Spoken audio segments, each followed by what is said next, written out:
compensatory application, docket number 12HA00029. This for example 26, Dr. Webb, Dr. Templeton, Dr. Soya, Dr. Galbert, Dr. Zedek.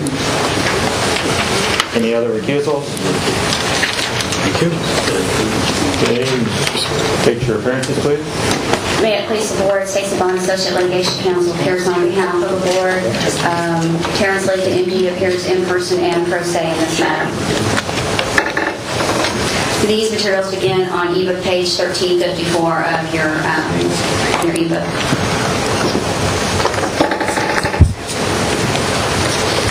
We are here today on Dr. Lakin's application for licensure as a physician in the state of Kansas.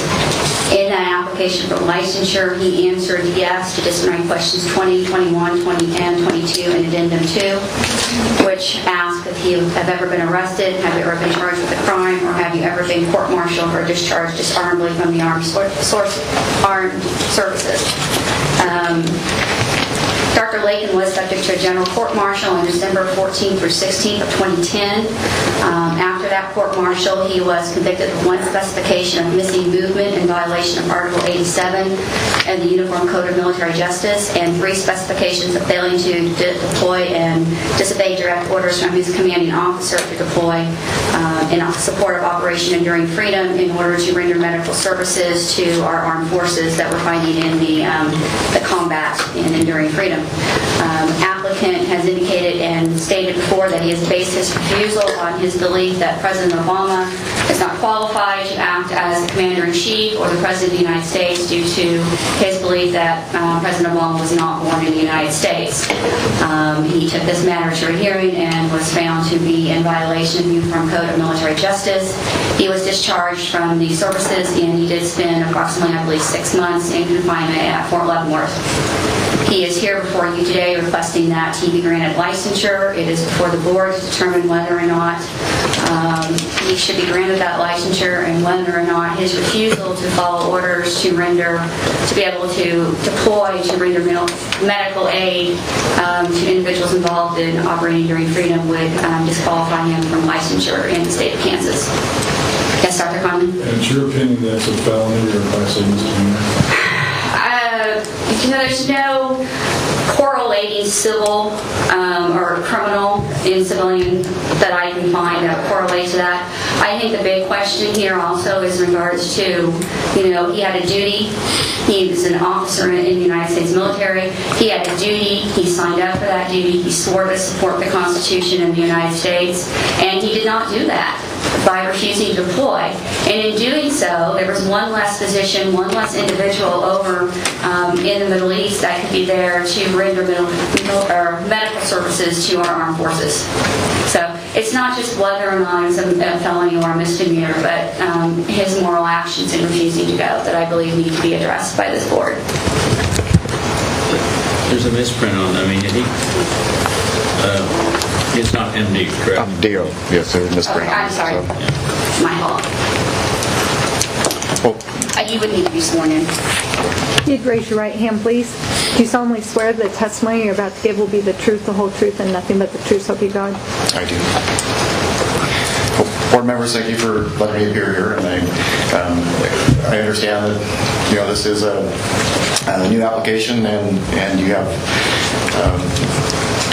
the responsibility to make sure that you have licensure to competent physicians. I think the question of my military conviction was solely administrative and military in the process. It has no civilian equivalent. It also has no reflection upon my medical abilities or privileges. I hope I have enough copies that I passed out letters from my attorneys stating that fact, that at no time during my conviction or my trial process was there any question about my military privileges. In fact, I was performing medical care for the military at Walter Reed up until the week of the trial, and I had numerous discussions with supervisors and credentials that there was no question about my abilities or my privileges, and they were not going to revoke them. So I think, I don't want to step into political or other type of discussions, but I do think that I had a responsibility as an officer and my oath to uphold the Constitution and my loyalty and my convictions. I took a stand and I stood by those, and that was in defense of the military and the Constitution and of enlisted soldiers that don't have that right as their oath of office allows them. My oath of office as an officer is much more has much more responsibility to question orders that I thought might be illegal. And I went through a process in the military for over a year and a half to try and define that, and I received no responses. And essentially I was left with a decision to make, and from that decision I had a conviction and I take my punishment, and I'm ready to move on into my medical practice. Subject to your questions, And if I can introduce myself, I'm going to object to this individual testifying. This is a conference hearing. It's not set up for parties. I believe this is Dr. Lakin's brother. Am I correct? right. It wouldn't be appropriate to have anyone other than the parties testify in a conference proceeding. Okay, even if I act as a legal representative, Are you an attorney? I have been a practicing attorney until I saw the light and became a physician. So you're not licensed in the state of Kansas? I am not licensed in the state of Kansas. I'm licensed in Colorado. And we cannot allow you to act as legal counsel in a court proceeding. All right. I just want the truth to come out about his history of performance. When did you join the Army? It was 1993. I was in. Why did you join the Army? Because I wanted to serve my country, and I was in medical school up at Kansas City, and our whole family has always been in public service, teachers or firefighters or policemen and the military, and that was my calling, to serve in the military. Did you think you might sometime during your career be deployed overseas?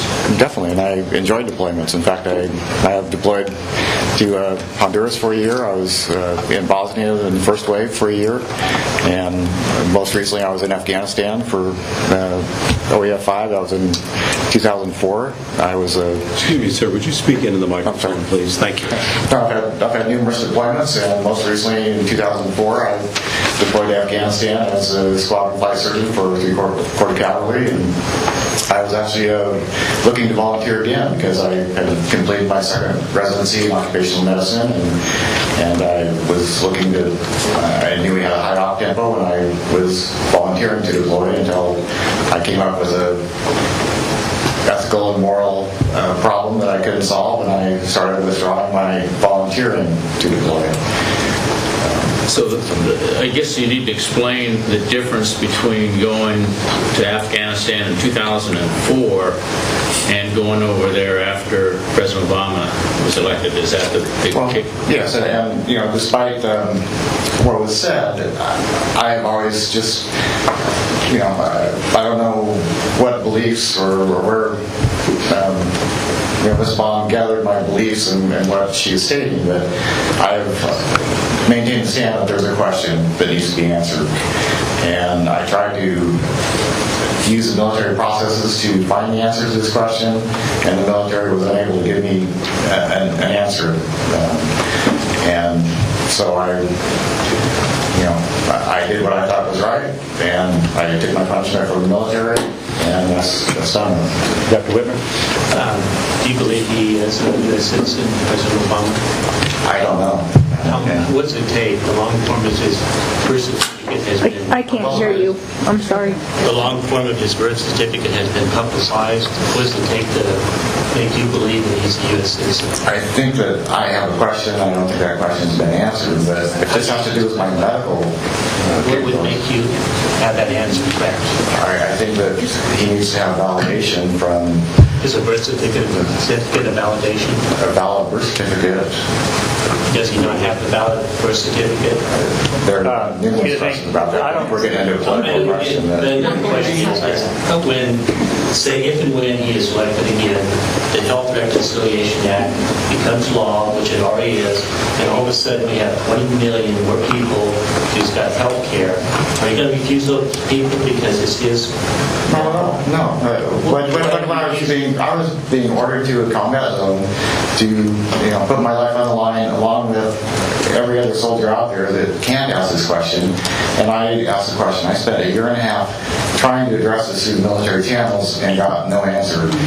Now, again, it just has to do with my medical. Not treat your military Actually, okay, let me back up too. Let me say that I think that this entry into the National Data Bank. We're not getting the comments on the court reporter isn't able to take them down when people are talking over each other. Well, let me back up a little bit and just say that I believe that the entry into the National Data Bank registry by Medcom, I believe that was an error, and I think the documentation that I've shown you supports that my lawyers that have followed my case and defended me. Did you have an objection to this? I have reviewed those. I believe that at least one of these documents is already contained in your packet. Therefore, I have no objection to these being entered. And I will be working in the process of getting the National Data Bank to correct that. It's going to be several months to make the Army review that, and hopefully they will see the truth too and withdraw that first line in the entry and just talk about my administrative military convictions. It has nothing to do with my medical practice or my rendering services. I never. Well, you keep saying that, but there's a lot of things that we do in our private life that does have an effect on how we apply to the healthcare field. So the statement that one other person had to deploy in my place. I mean, the military accommodates for everything, and I gave them well enough advance notice that this may be a problem. There was several doctors that were in the queue also. Physicians deploying with a unit are not. No one in the military is a key personnel if they can't be combat effective. They adapt. Questions for the doctor? Any other comments? I'd like to make a motion that we continue this until Dr. Lakin can successfully clear this issue with the National Data Bank if possible. Okay. You have a motion to second? I second. Okay. Whitmer, second. Any other comments? Could I just clarify that? And if they're into that first sentence in the statement, if you're trying to petition the National Data Bank to get this report from the Army about your incarceration, the felony withdrawn, correct? No, what I have problems is I think your issue also is that first statement, essentially the first sentence in the entry, is that I failed to render medical services on deployment, and that should not be there. That was not a charge. That was never addressed in my charges or my conviction. And if I get that first sentence in the entry removed, will there be any question with the board about my application then? I move to go into executive session. Okay. Second. Okay. We're going for how long? 15 minutes. We'll go into executive session and come back in at 2:30.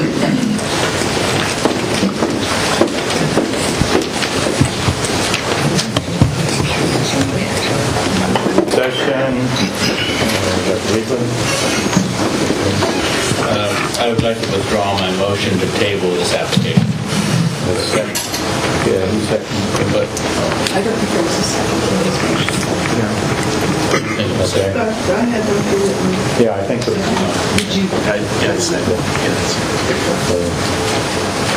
All in favor of allowing that to withdraw, say aye. Aye. Okay, opposed? Dr. Whitmer? Yeah, Mr. President, I make a motion. I think the board finds that the court-martial is a dishonorable conduct, therefore we deny the license. Okay, is there a second? Second. Thank you, Will. Any other discussion?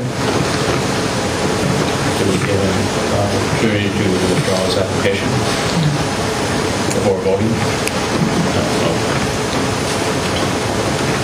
Hearing no other discussion, all in favor of the motion, say aye. Aye. Opposed? We denied your application. Thank you. And the reason being that We consider that dishonorable conduct, and that it's within our statute. Dr. Lakin, there'll be a final order published with notice of appeal rights to them. It'll be sent to you. okay, thank you.